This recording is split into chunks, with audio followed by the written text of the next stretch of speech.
Bonjour à toutes, bonjour à tous, bienvenue sur le plateau de la matinale de TV Vendée. Heureux de vous retrouver dès ce début de journée. Nous sommes ensemble tous les jours de 7h à 9h, mercredi 29 novembre. Nous allons commencer, vous en avez l'habitude, par ce qui vous attend, par les titres. Durant cette demi-heure ensemble, nous parlerons du nombre d'assistantes maternelles qui diminue dans la communauté de communes Océan-Marais-de-Mont depuis 10 ans. Une baisse de 17% est observée sur le territoire. Une matinée d'information et de promotion du métier d'assistant maternel a donc eu lieu la semaine dernière. De ces élèves, 29 au total, scolarisés dans des écoles élémentaires de Taïwan, qui étaient du côté de l'Ermenau, à l'école Jules Verne, et ce pour découvrir la vie dans une école française. Nous évoquerons également le Téléthon. Ça arrive bientôt, des records de dons ont été battus l'an passé et on veut encore faire mieux cette année. À retrouver le plus de l'info également, le ciné de la semaine, mais aussi l'extrait du jour. Il s'agit de Y'a une asso pour ça aujourd'hui. Le jeu de la matinale, tout au long de la semaine, nous vous faisons gagner des places open pour le championnat de N1 de basket. Des rencontres du club de Vendée sont à remporter. 2 gagnants remporteront 2 places chacun. Il faudra répondre à la question que je vais vous poser tout à l'heure. À suivre également le 3e indice pour vous mettre sur la voie. Mais avant tout ça, place aux prévisions météo du jour. La grisaille est au menu de ce mercredi. Les chances d'apercevoir des éclaircies en Vendée sont minces, difficilement possibles. Et concernant les températures, vous prévoyez en ce début de journée en moyenne entre 6 et 9 degrés. Cet après-midi, le ciel ne changera pas de couleur. Du gris encore partout dans le département. Quelques petites averses pourraient même tomber dans la soirée. Le mercure affichera au meilleur de la journée entre 9 degrés. Ce sera à l'est et 10 proche des côtes en moyenne. Voici à présent la carte des marées pour aujourd'hui. Elle nous dit que la basse mer est pour la toute fin de matinée, peu avant midi, 11h47 précisément. La suivante, ce sera à 23h58 et concernant la prochaine pleine mer, c'est tout à l'heure à 17h46, coefficient en marée aujourd'hui de 85 à 82. Les marchés alimentaires. Tout d'abord, les marchés alimentaires du jour. Et sur notre carte, vous pouvez voir qu'il y en a un peu partout dans le département. Le mercredi, on peut aller à Saint-Pierre-du-Chemin, Angles, mais aussi Bellevigny, La Roche-sur-Yon, à Tresseptier également. Et voici que s'affiche à présent la carte des marchés de Noël. Vous pouvez aller ce week-end du côté des Sables d'Olonne, les Achards, Saint-Martin-des-Noyers ou encore Réaumur. Du nord au sud, on a Tiffauges, les Brousilles ou encore Luçon. Il y a aussi des marchés de Noël à Sèvremont ou encore à Saint-Hilaire-des-Loges. Nous sommes le mercredi 29 novembre 2023 et le 29 novembre, nous embrassons les Brendano et les Saint-Turnins. C'est la journée mondiale de la générosité aujourd'hui et de la solidarité. La première édition en France s'est déroulée il y a 5 ans. Un humoriste fête son anniversaire. Il s'agit de Paul Mirabel. Il a 28 ans aujourd'hui. Et j'ai la citation du jour. À la Saint-Turnin, l'hiver est pour demain. Oui, on ressent déjà l'hiver qui n'est plus très loin. Le soleil se couche à 17h20 aujourd'hui, comme hier. Voilà pour les infos pratiques, place au journal 100% Vendée de la rédaction.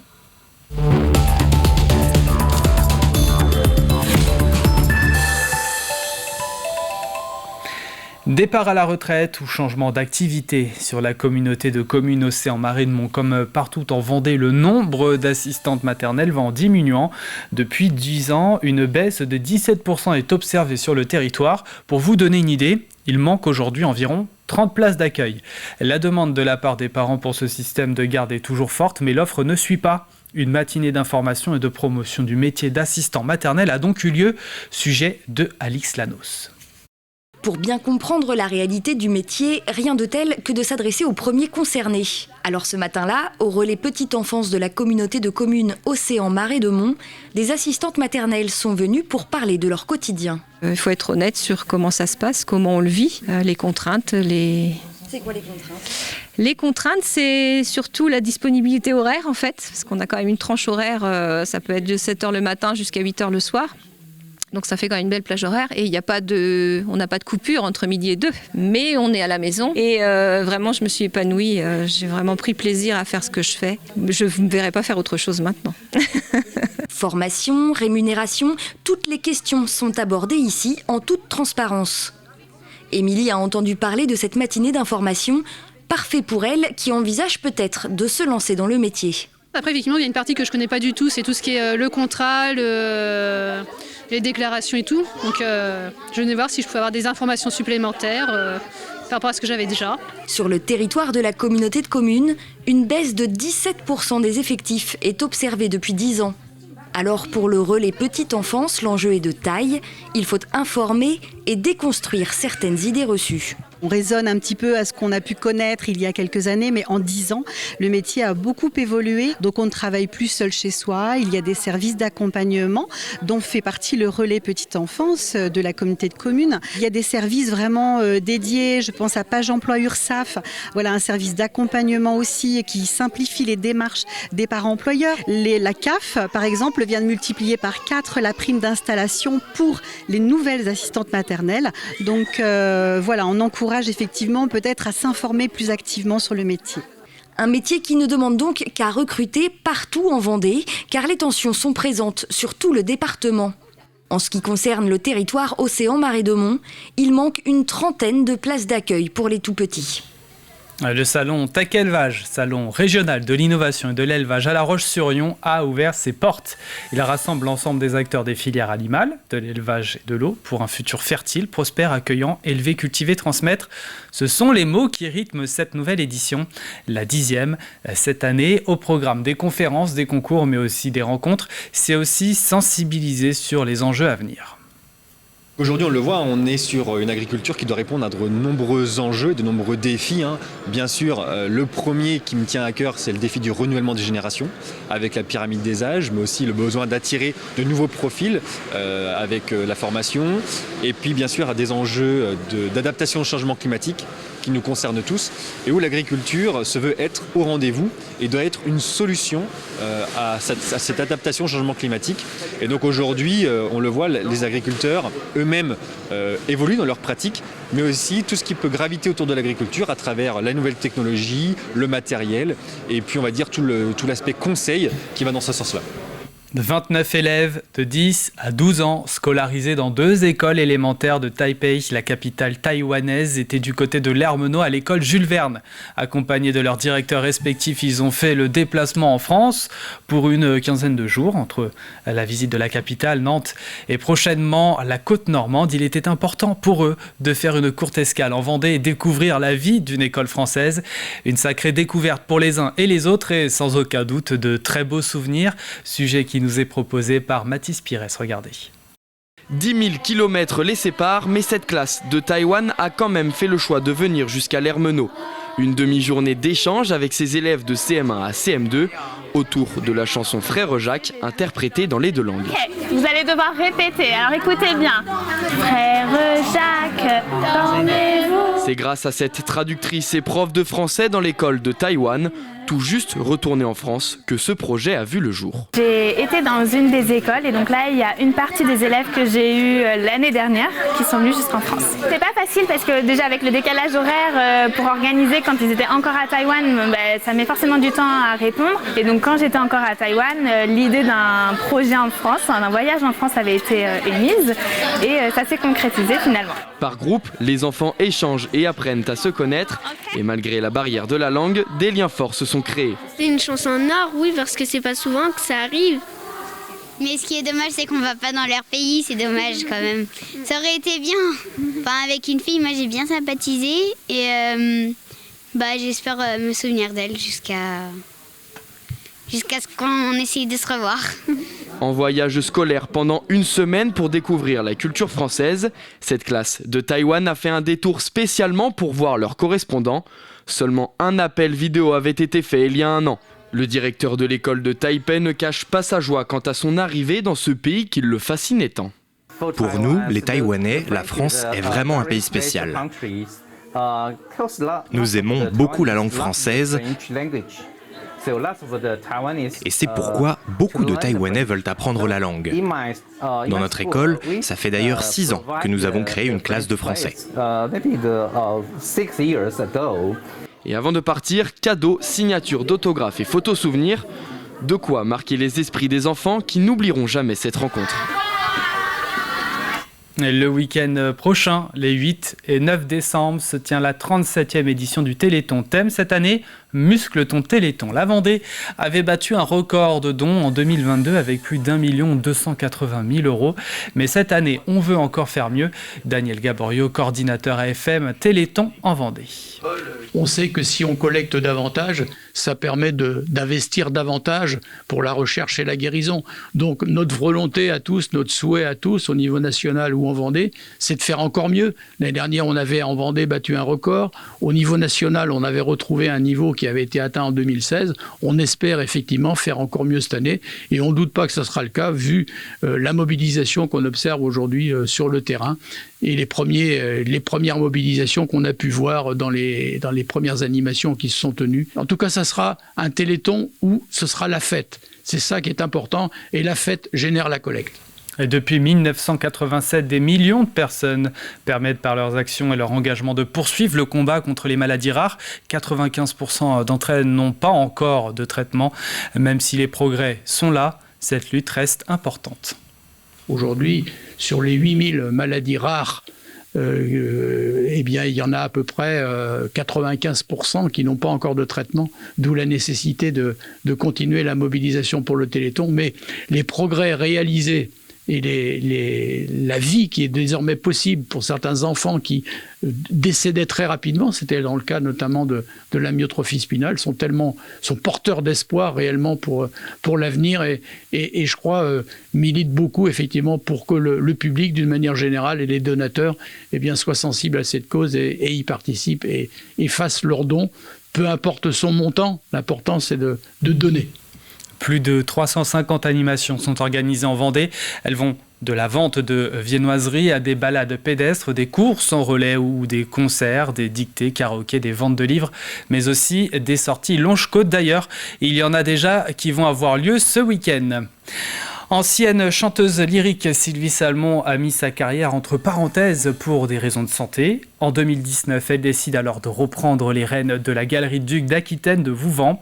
Créatrice de bijoux et de luminaires, elle invite aussi des artistes à exposer dans sa galerie des nouveaux talents et des artistes confirmés. Elle y propose aussi régulièrement des ateliers. Depuis quelques semaines, pour faire vivre sa galerie, elle a invité 2 artistes en résidence, Jean-Yves Jodot et François Plumard. Chacun leur tour, ils investissent la galerie pour travailler devant le public et échanger avec les plus curieux d'entre eux. Sujet de Cyril Guillet. Les gens ne se rendent pas compte. Sylvie Salmon accueille dans sa galerie Duc d'Aquitaine 2 artistes en résidence, François Plumard et Jean-Yves Jodot. Installés au milieu des bijoux et des lampes exposés dans ce lieu, les 2 artistes ont délocalisé leur atelier pour venir à la rencontre du public. J'ai toujours voulu avoir un lieu où on pouvait mélanger les différentes formes d'art et les artisans d'art. Donc pour moi c'est un tout, un petit peu comme dans l'esprit Art Nouveau, où tous les genres se mélangent et les gens peuvent vivre et venir se questionner et rencontrer les artistes, rencontrer les créateurs. François Plumard s'est installé dans la galerie pour croquer le portrait des visiteurs qui le souhaitent.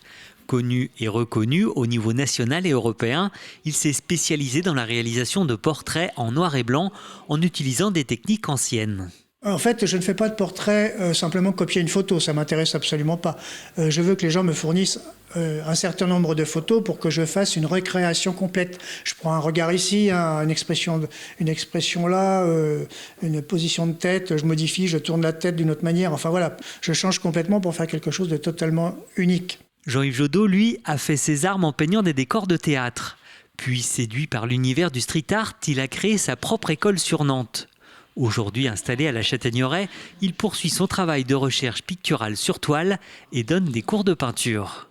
Quand vous peignez tout le temps dans votre atelier, tout ça, vous êtes dans votre bulle un petit peu, et puis sortir de cet atelier, c'est quand même assez agréable. C'est intéressant toujours d'avoir en fin de compte le regard de personnes qui rentrent et qui regardent votre peinture, qui vont après vous donner leur ressenti par rapport à ce que vous faites. Jean-Yves Jodot sera présent dans la galerie Duc d'Aquitaine le samedi 2 décembre de 14h30 à 19h et François Plumard animera ce même lieu aux mêmes heures le jeudi 30 novembre ainsi que le vendredi 1er décembre. Et à noter que jusqu'au mois d'avril, les résidences d'artistes se poursuivront avec d'autres invités. Voilà pour l'essentiel de l'actualité en Vendée. Passons tout de suite aux prévisions météo détaillées du jour de ce 29 novembre. Et c'est la grisaille qui est encore une fois au programme. Les chances d'apercevoir des éclaircies en Vendée sont minces, difficilement possibles.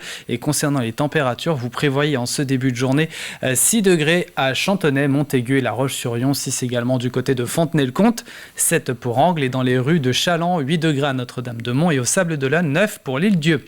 Cet après-midi, le ciel ne changera pas de couleur. Du gris encore partout dans le département. Quelques petites averses pourraient même tomber dans la soirée. Le mercure affichera au meilleur de la journée 9 degrés à l'est, 10 si vous êtes proche des côtes. Demain, le temps devrait être maussade en Vendée. Encore une fois, c'est le gris qui va dominer. Dans cette deuxième partie d'émission, nous retrouverons le plus de l'info. Aujourd'hui également, à retrouver le ciné de la semaine. Nous irons du côté de Talmont-Saint-Hilaire au cinéma Le Manoir. Aujourd'hui, nous vous montrons un passage du prochain. Il y a une asso pour ça qui sera d'ailleurs diffusée ce mercredi juste après la matinale. Et puis, le jeu tout au long de cette semaine, nous vous faisons gagner des places open pour le championnat de N1 de l'équipe de Vendée. Mais avant tout ça, place au plus de l'info. C'est parti.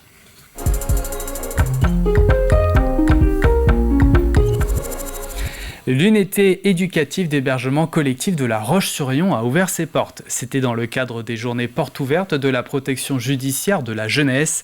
L'UEHC accompagne les jeunes dans leur réinsertion. Regardez.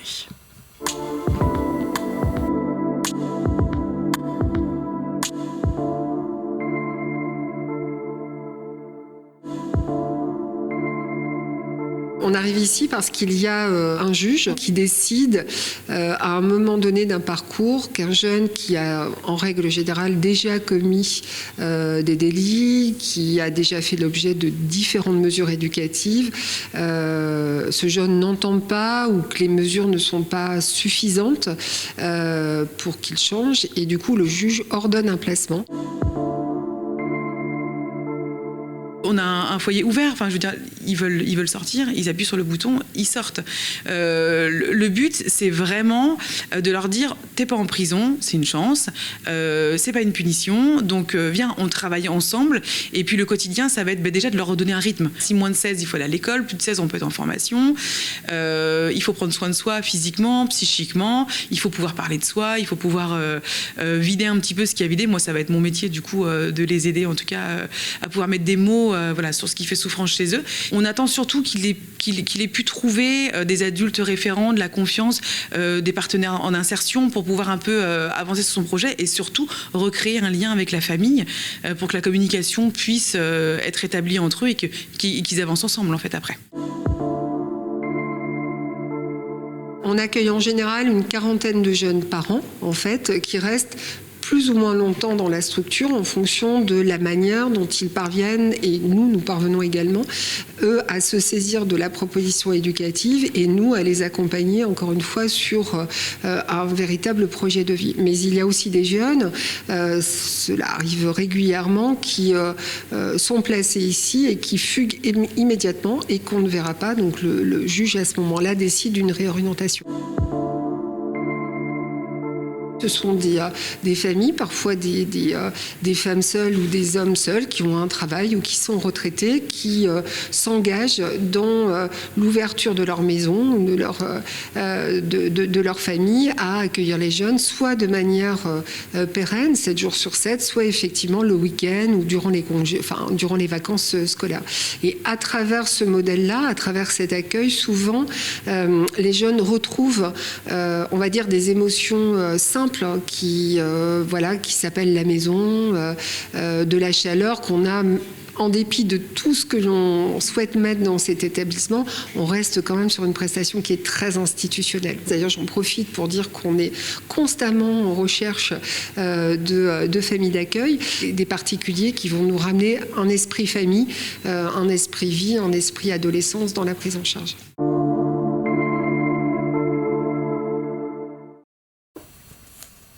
Et oui, l'objectif, vous l'avez compris, les remettre dans un parcours positif et valorisant.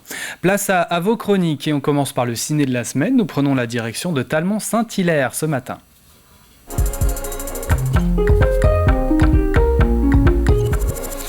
Parce que le cinéma Le Manoir recherche des bénévoles en cette fin d'année. Fermée actuellement, la salle de cinéma devrait rouvrir ses portes le 20 décembre et veut être prête pour accueillir de nouveau les visiteurs. L'objectif, c'est d'être une trentaine de bénévoles. Là, pour l'instant, on est à une vingtaine. Donc l'objectif, c'est d'avoir des bénévoles à partir du 20 décembre. Ce qui serait bien, c'est qu'on soit une équipe complète. Après, si ce n'est pas le cas, c'est pas grave. On réouvrira tout doucement. Et voilà. Et le but, c'est que le fait de réouvrir, ça emmène d'autres personnes de venir nous voir.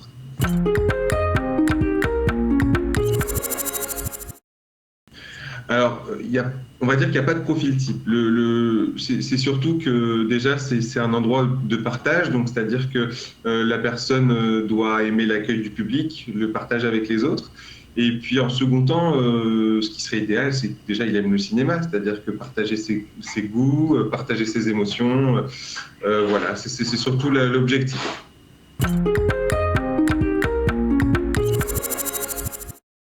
Alors la réouverture se fera progressivement.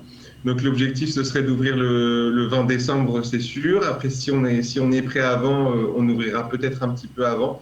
Voilà, l'objectif c'est de réouvrir doucement avec un petit peu de séances chaque semaine et que les bénévoles puissent se former et trouver ce nouveau mode de fonctionnement à mes côtés.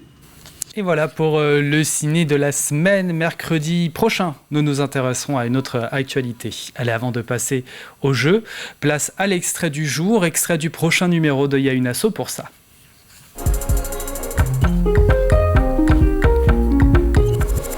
Parce qu'il y a une asso pour ça, reçoit Régine Jaunâtre. Elle est la directrice du Centre d'études et d'action sociale de la Vendée. Nous parlons d'utilité sociale aujourd'hui. Regardez. Quand on parle d'utilité sociale, ça veut dire quoi? C'est quoi cette notion? Elle est nouvelle, non? Alors, elle est relativement nouvelle, elle date des années 2000 à peu près. En fait, c'est montrer l'impact qu'on a sur le territoire, à quoi on sert, c'est quoi l'utilité qu'on a envers la société, mais aussi le territoire, ses adhérents, ses parties prenantes également.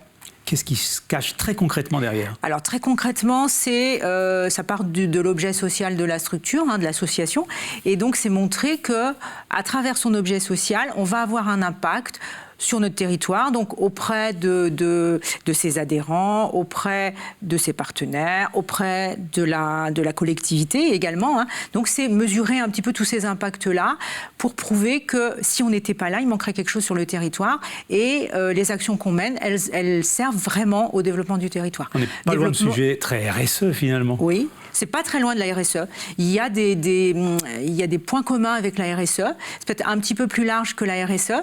On s'intéresse à la dimension donc, sociale, sociétale, à la dimension politique, à la dimension environnementale également, économique, et puis aussi à la dimension d'épanouissement des personnes. Pourquoi s'intéresser à l'utilité sociale pour une collectivité ?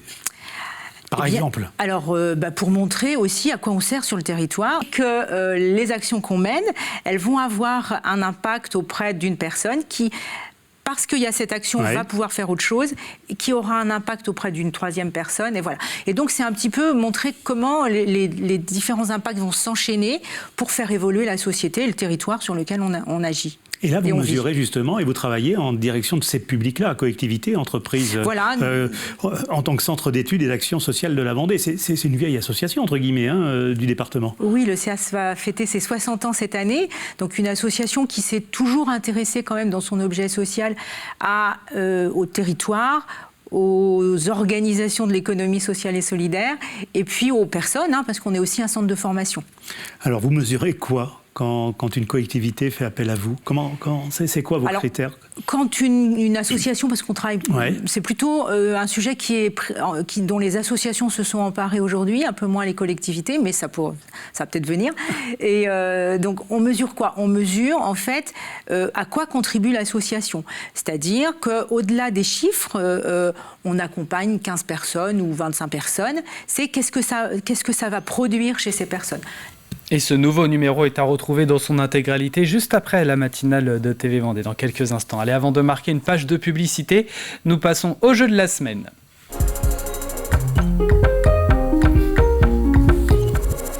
Pour ceux qui aiment le basket et les autres aussi, si vous voulez assister à un beau spectacle du côté de Chaland. Pas un, mais 2 gagnants qui remporteront leur place, 2 entrées chacun, place open pour la saison de championnat 2023-2024 du club de Vendée, équipe de N1, l'équivalent de la 3e division. Pour vous donner une idée, c'est quand même l'un des meilleurs clubs vendéens. Mais pour les gagner ces places, il faut répondre à cette question. De quel art avons-nous parlé la semaine dernière dans Vivez la Vendée?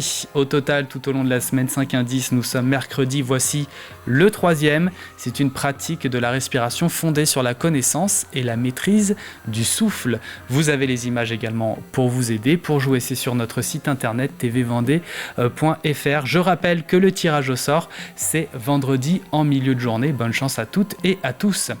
L'info revient dès 12h30 avec Julie Morini sur TV Vendée. Passez une excellente journée.